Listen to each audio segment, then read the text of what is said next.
Hello students, welcome back to my class. Today we are going to discuss paragraph writing.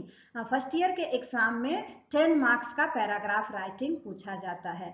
तो चलिए मैं आज आप लोगों को बताती हूँ कि पैराग्राफ राइटिंग होता क्या है और जो पैराग्राफ राइटिंग में सबसे इम्पॉर्टेंट टॉपिक है हिंदू ट्रिनिटी, इस पर लगभग हर साल ही पैराग्राफ पूछा जाता है। तो आज हम देखेंगे कि इस टॉपिक पर हिंदू ट्रिनिटी पर हम पैराग्राफ कैसे लिखें। Okay, so let's get started. चलिए सबसे पहले देखते हैं कि पैराग्राफ राइटिंग है क्या। तो paragraph is a group of sentences related to a single topic. Paragraph sentences का ऐसा समूह है जो एक ही विषय पर केंद्रित होता है। It is an essay in miniature. तो एसे राइटिंग आप लोगों ने पिछले क्लासेस में की होगी। तो एसे और पैराग्राफ में ज्यादा डिफरेंस नहीं है। पैराग्राफ भी एक छोटा एसे की तरह है।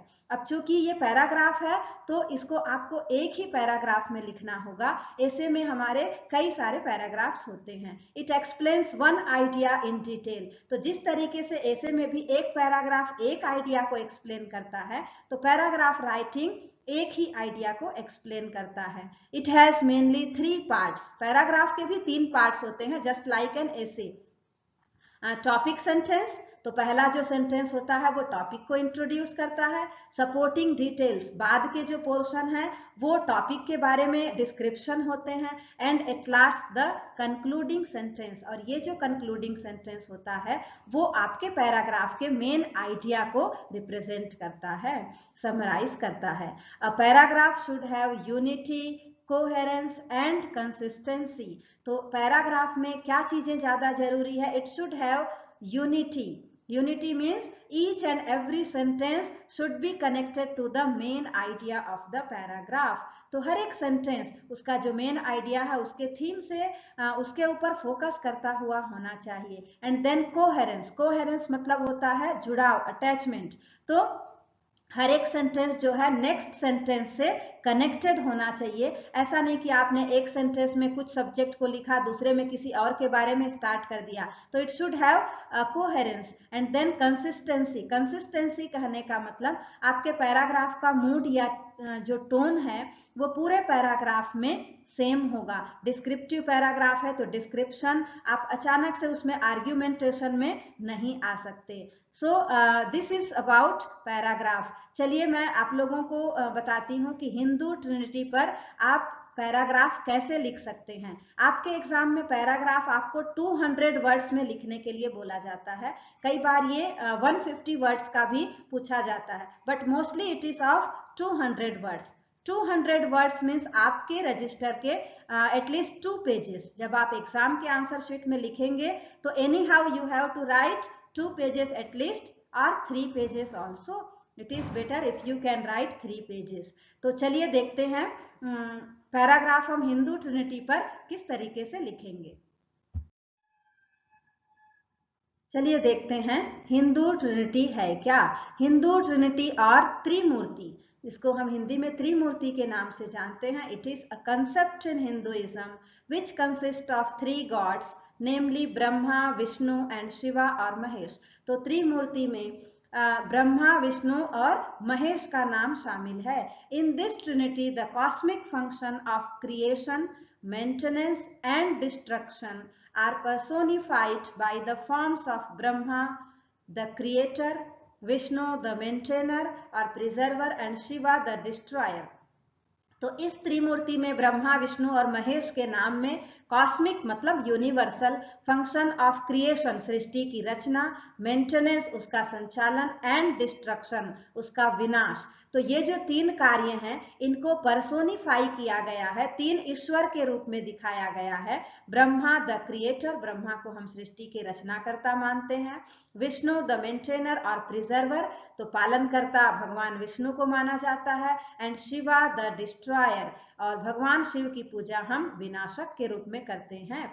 These 3 gods represent 3 highest manifestation of the one ultimate reality।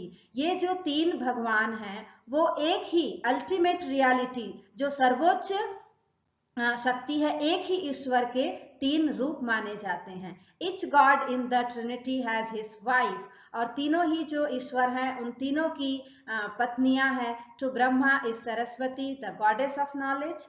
For Vishnu is Lakshmi, the goddess of wealth. For Shiva is Kali और Parvati, the goddess of power and destruction. तो ब्रह्मा, विष्णु और महेश तीनों की पत्नियों की भी पूजा हम थ्री मेन गॉडेसेस के रूप में करते हैं। The first one, Brahma is considered as the mystical creator. तो ब्रह्मा को हम सृष्टि के रचनाकर्ता मानते हैं। He is the particular energy of evolution. तो सृष्टि का जब उद्भव हुआ, जब उत्पत्ति हुई, तो उसके पीछे उन्हीं की ऊर्जा थी। Many Hindus believe that all other gods originate from Brahma. तो वैदिक काल से ही ब्रह्मा को सर्वोच्च शक्तिमान ईश्वर माना जाता था, और ऐसी मान्यता थी कि अन्य सभी ईश्वरों की उनका जो उद्भव है वो ब्रह्मा से हुआ है। Like all other gods, he sits upon lotus throne. तो सभी गॉड्स के कुछ न कुछ सवारी होती है, तो ब्रह्मा भी लोटस थ्रोन, कमल के पुष्प पर विराजमान होते हैं। His four faces stands for four corners of the universe. चूंकि ब्रह्मा सृष्टि या पूरे ब्रह्मांड के रचना करता है, तो उनके जो चार मुख हैं, चार सिर हैं, वो ब्रह्मांड के, यूनिवर्स के चारों कोनों का प्रतिनिधित्व करते हैं, उनके प्रतीक माने जाते हैं। Brahma is the very first light which radiates at the time of creation. तो सृष्टि की जब रचना हुई तो सबसे पहला जो प्रकाश था वो ब्रह्मा का था। Vishnu on the other hand is the administrator, और भगवान विष्णु जो है वो पालनकर्ता माने जाते हैं। Whenever the sacred law fails and evil powers raises its head, Vishnu takes birth to root out the sinners and re-establish law and order. तो जब जब सृष्टि पर sacred law fails, मतलब भगवान के बनाए हुए नियम टूटते हैं, कानून टूटते हैं, and evil power, बुरी शक्तियां अपना सर उठाती हैं, raises its head, तो बुरी शक्तियां जब ज्यादा ताकतवर होने लगती है, तो भगवान विष्णु जो हैं वो धरती पर जन्म लेते हैं और सिनर्स मतलब पापियों का विनाश करते हैं, and re establish law and order, तो सृष्टि पर नियम कानून फिर से एक बार स्थापित करते हैं, शांति स्थापित करते हैं। His role is to maintain a balance between good and evil forces in the universe.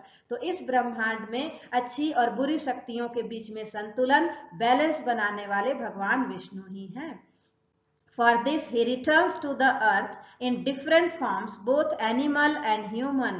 तो इसीलिए जब जब सृष्टि पर बुरी शक्तियां ज्यादा ताकतवर होने लगती है, विष्णु जो है इस धरती पर अवतार लेते हैं, या तो इंसान के रूप में या फिर जानवरों के रूप में। These forms are called avatars, incarnation, तो इनको हम हिंदी में अवतार के नाम से जानते हैं। In Hindu religion there are 10 avatars of Vishnu, namely Matsya, Kurma, Varaha, Narasimha, Vamana, Parashurama, Rama, Krishna, Buddha and कल्कि। तो ये जो है भगवान विष्णु के 10 अवतार माने जाते हैं। The third god Shiva is worshipped as the destroyer or purifier.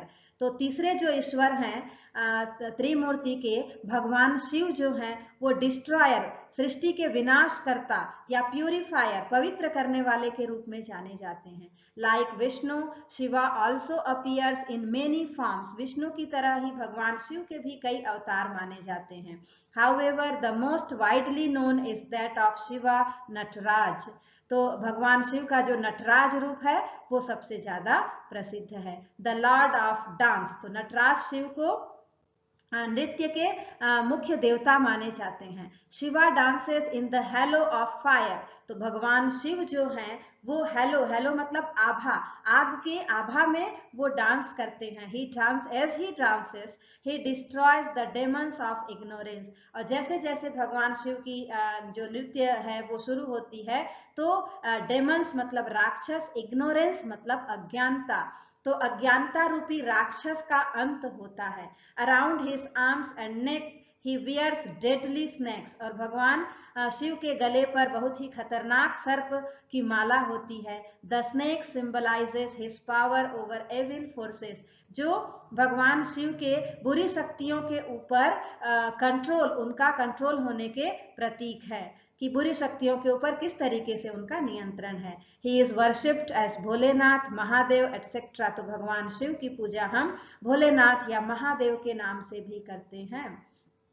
Hinduism is a polytheistic religion, which means that its followers believe in more than one God. तो हिंदू धर्म जो है बहुदेववाद को इसमें मान्यता मिली हुई है. बहुत सारे देवी देवता हैं. Many Hindus believe that they represent 3 properties of one God. तो ऐसी भी मान्यता है कि जो त्रिमूर्ति है या ब्रह्मा, विष्णु और महेश जो हैं, वो एक ही ईश्वर के 3 रूप हैं. Together they represent the concept of birth, death and rebirth. तो ये तीनों मिलकर जीवन, मृत्यु और पुनर्जन्म की धारणा को साबित करते हैं. Together they form the Hindu Trinity. और हिंदू त्रिमूर्ति का अर्थ है ब्रह्मा, विष्णु और महेश, अर्थात सर्वशक्तिमान ईश्वर के 3 रूप. तो इस तरीके से आप पैराग्राफ राइटिंग में हिंदू ट्रिनिटी पर ये पैराग्राफ लिख सकते हैं. चूंकि आपको पैराग्राफ चेंज नहीं करना है, तो जहां पर भी आपको लगता है कि जो मेन टर्म्स हैं उनको आप हाईलाइट करें, तो आप उसमें अंडरलाइन कर सकते हैं. तो जितने लेटर्स आपको बोल्ड में दिखाई दे रहे हैं, आप चाहें तो उन सबको अंडरलाइन करें, ताकि सिंगल पैराग्राफ में ही आपने कहाँ पर ब्रह्मा के बारे में लिखा, कहाँ विष्णु लिखा, कहाँ पर शिव के बारे में लिखा, तो वो एग्जामिनर को आसानी से हाईलाइट हो जाएगा. Okay, so this was all about Hindu Trinity. Okay, thank you for watching this video. Keep watching the videos, students, and keep writing your comments. Okay, thank you.